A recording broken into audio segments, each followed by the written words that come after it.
Are you comfortable? Yes, I'm quite comfortable. Super. I want you to start from the very beginning and just tell me exactly what happened. All right, Officer Graves, is it? Detective Graves. Detective. You know they say not to speak ill of the dead, right? So I wouldn't know. Yeah, that's right. I need to be educated. Better get your attitude right.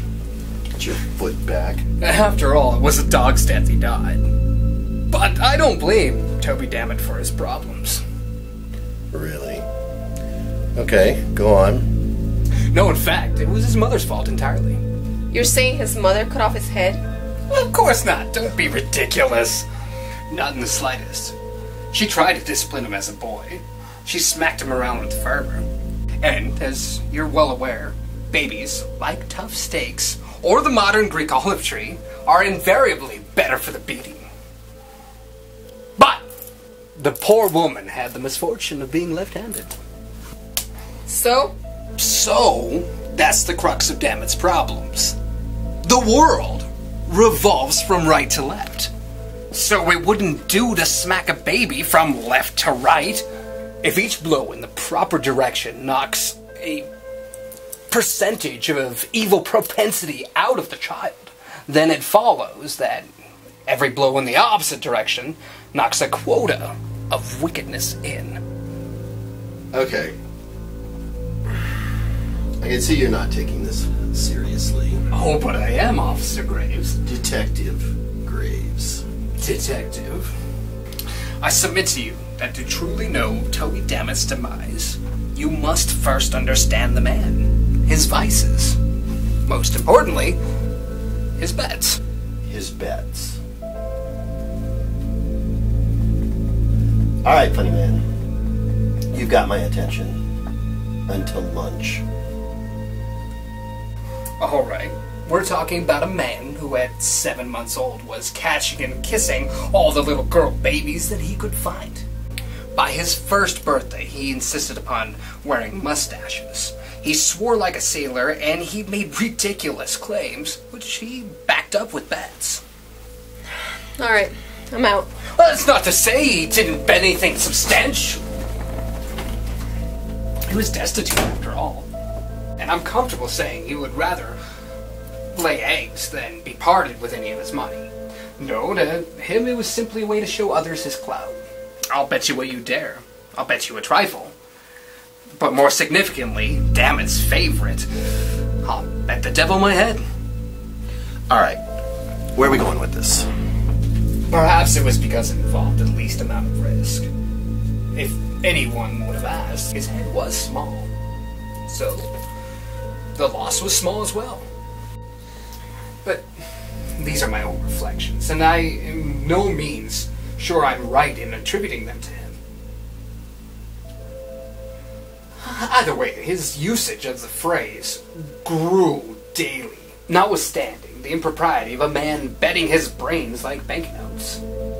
Which I'm sure he would never understand anyway. In the end, he abandoned all other forms of wager and just resolved himself to that simple little line. I'll bet the devil my head. The truth is, there was something in the way with which Mr. Dammit spoke, his offensive expression, something in the manner of enunciation, which at first interested and afterwards made me very uneasy. Something which, for want of a more definite term at present, I must be permitted to call unnerving. Hey, see that tree over there? I'll bet the devil my head I can hit it.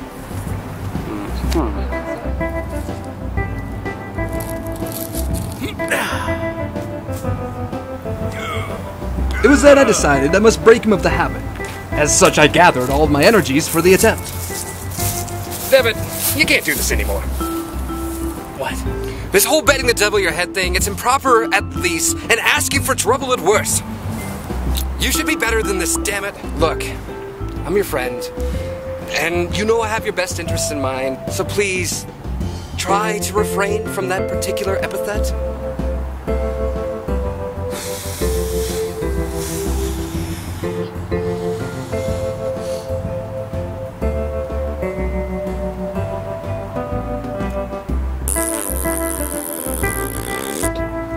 Think I care what you think?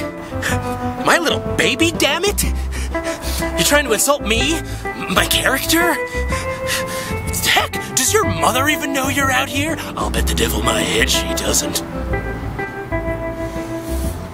Mr. Dammit did not pause for my rejoinder. He simply turned and walked farther down the road. It was well for him that he did so. My feelings had been wounded, even my anger had been aroused. For once, I would have taken him up on his insulting wager.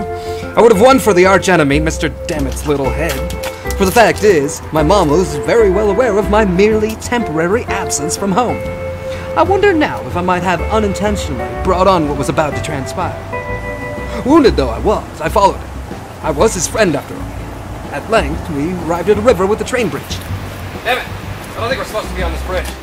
I do what I want!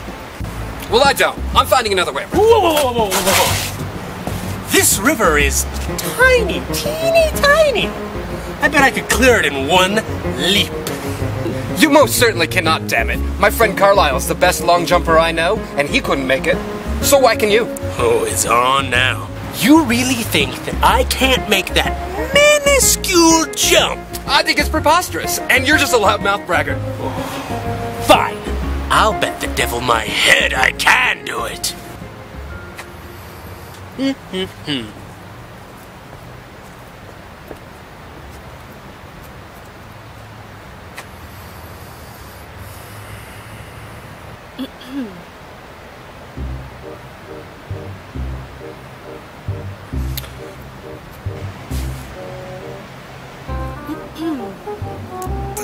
Damn it! Damn it, the lady says ahem. What are you about, man? The lady says ahem. Oh, you don't say. Oh, I'm in for it now. Better brace myself.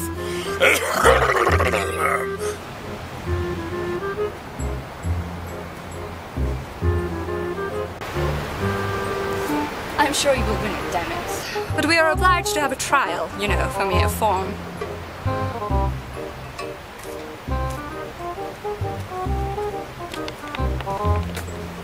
I'm here. My good fellow, I take it on good conscience to allow you this much of a run. But please wait here while I take my place by the rail. For I want to watch you and make sure that you make it over handsomely and transcendently, and do not omit any flourishes of a pigeon.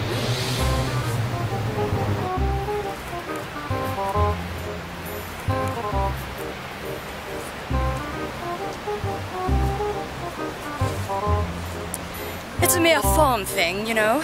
I will say 1, 2, 3, and away. And mind you, start on away.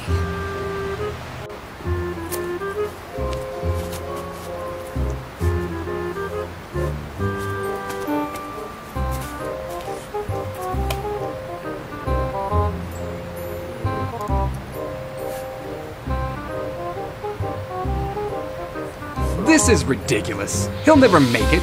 And then what if he does not? Huh, that's the question. What right had the woman to make any other gentleman jump? The little dot and carry one? Who is she? If she asks me to jump, I won't do it. That's flat. I don't care who the devil she is. 1, 2, and away.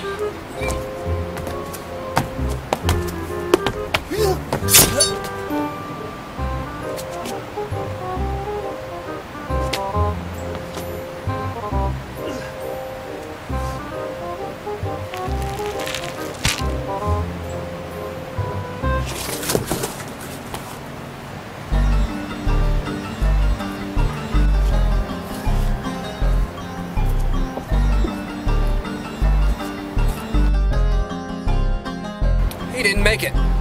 Damn it. You alright? His feelings must be hurt.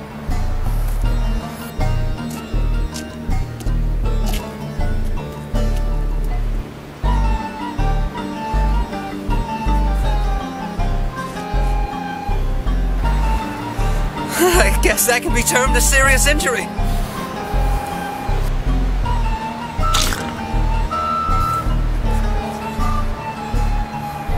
Though I did not find the head, I did discover that someone had strung up a length of piano wire at precisely the point where Mr. Dammit had begun his pre-jump bounce. Whether it was meant as a clothesline or prank of some kind, I will never know. All I can be certain of is it hit my friend Dammit precisely in the neck as he jumped. I'm going to stop you right there. In essence, what you're trying to tell me is that your friend knocked off his own head trying to jump the river, and then you waited 2 days to report anything. Well, he had no insurance, of course, so I took him back home and I did my best to nurse him back to health. The medication and the food I gave him, he hesitated to take. He grew worse and at length died. It was then that I notified the authorities on the matter. You are pulling my leg, right? No, officer. Detective. Detective. I make it a point not to obstruct justice with tomfoolery. What'd I tell you about those feet? But as it stands now, you're free to leave.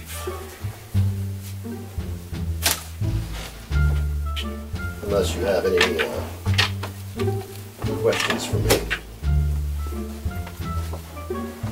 No, I don't believe I do.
Actually, on second thought, if Dammit's family can't afford the funeral, could I have his body to make dog food?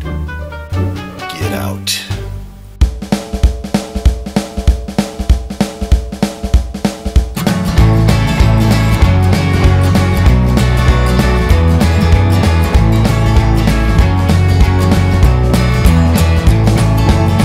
A cup of coffee in the morning, and I get the paper.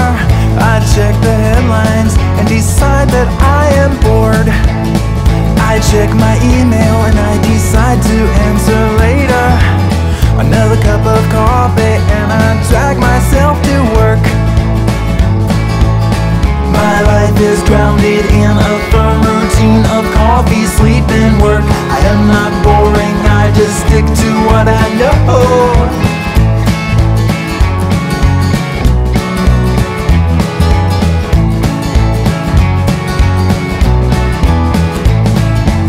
I'm sitting there at work and I realized I forgot to wake up. I can't be productive when I'm dreaming